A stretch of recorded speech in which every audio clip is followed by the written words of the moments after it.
കുമ്പളങ്ങ കൊണ്ടുള്ള കറിയാണ് ഇന്നുണ്ടാക്കുന്നത്. അതിന് ആദ്യമായി പാൻ ചൂടാക്കാൻ വെച്ച് അതിൽ എണ്ണ ഒഴിച്ച് ചൂടായതിന് ശേഷം 1/4 ടീസ്പൂൺ ഉലുവ, 1 ടീസ്പൂൺ കുരുമുളക്,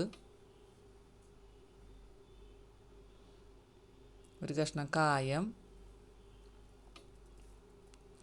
3-4 കറിവേപ്പില, 3-4 പച്ചമുളക്, 3-4 കഷ്ണം വെളുത്തുള്ളി, 3-4 കഷ്ണം ഇഞ്ചി, 1 കഷ്ണം കായം ഇട്ട് നന്നായിട്ട് വഴറ്റിയെടുക്കുക. ഇതിലേക്ക് 1/4 ടീസ്പൂൺ ജീരകം ചേർത്ത് നന്നായിട്ട് മിക്സ് ചെയ്യുക. നന്നായിട്ട് വഴറ്റിയെടുത്തതിന് ശേഷം 1 ടീസ്പൂൺ ചതച്ച മുളക് ഇട്ട് നന്നായി വഴറ്റുക.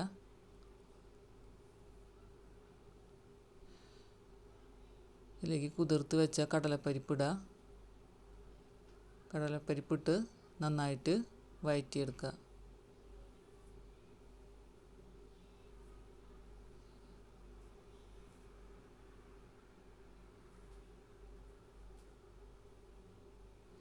ഇതിലേക്ക് 2 പിടി തേങ്ങ ചിരകിയതിട്ട് നന്നായിട്ട് വഴറ്റിയെടുക്കുക.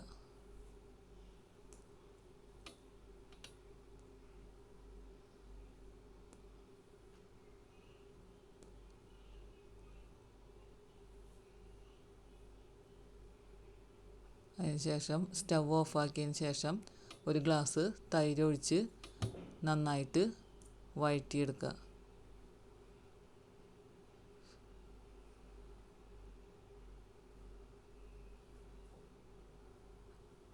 തൈര് എല്ലാവിടെയും മിക്സ് ആവുന്ന തരത്തിൽ നന്നായിട്ട് ഇളക്കിയെടുക്കുക, ഇളക്കി യോജിപ്പിക്കുക.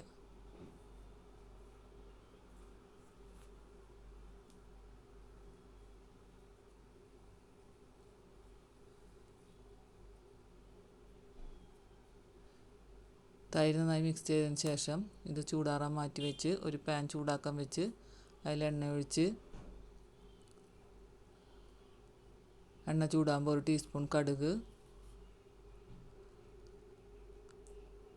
കടുക് പൊട്ടി കഴിയുമ്പോൾ 3-4 കറിവേപ്പില, 1 ടീസ്പൂൺ മല്ലിപ്പൊടി ഇട്ട് നന്നായിട്ട് മൂപ്പിച്ചെടുക്കുക. ഇതിലേക്ക് 1/4 ടീസ്പൂൺ മഞ്ഞൾപ്പൊടി ഇടുക. അതിട്ട് നന്നായി മൂപ്പിക്കുക. മൂത്ത് കഴിയുമ്പോൾ അതിലേക്ക് അരിഞ്ഞു വെച്ചിരിക്കുന്ന കുമ്പളങ്ങ കഷ്ണങ്ങളിട്ട് നന്നായിട്ട് വഴറ്റിയെടുക്കുക.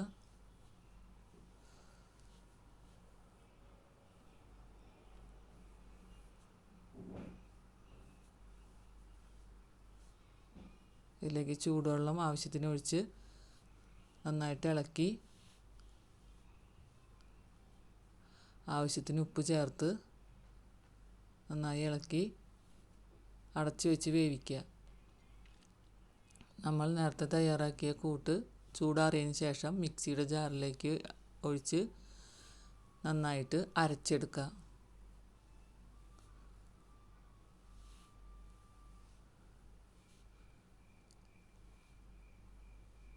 അരച്ചെടുത്ത കൂട്ട് കുമ്പളങ്ങ വെന്തയിലേക്ക് ചേർത്ത് നന്നായിട്ട് മിക്സ് ചെയ്ത് കൊടുക്കുക.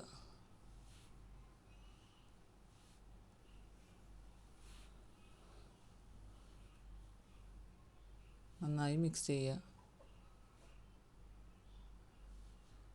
ചാറിനായിട്ട് മിക്സിയുടെ ജാറ് കഴുകിയ വെള്ളം കൂടി ചേർത്ത് നന്നായിട്ട് ഇളക്കി യോജിപ്പിച്ച് തിളപ്പിക്കാൻ വയ്ക്കുക. തിളച്ച് കുറുതായി വരുമ്പോൾ ഇതിലേക്ക് 1 ടീസ്പൂൺ ശർക്കര ഇട്ട് കൊടുക്കുക. നന്നായി ഇളക്കി മിക്സ് ചെയ്തതിന് ശേഷം സ്വാദിഷ്ടമായ കുമ്പളങ്ങ കറി തയ്യാറാക്കി.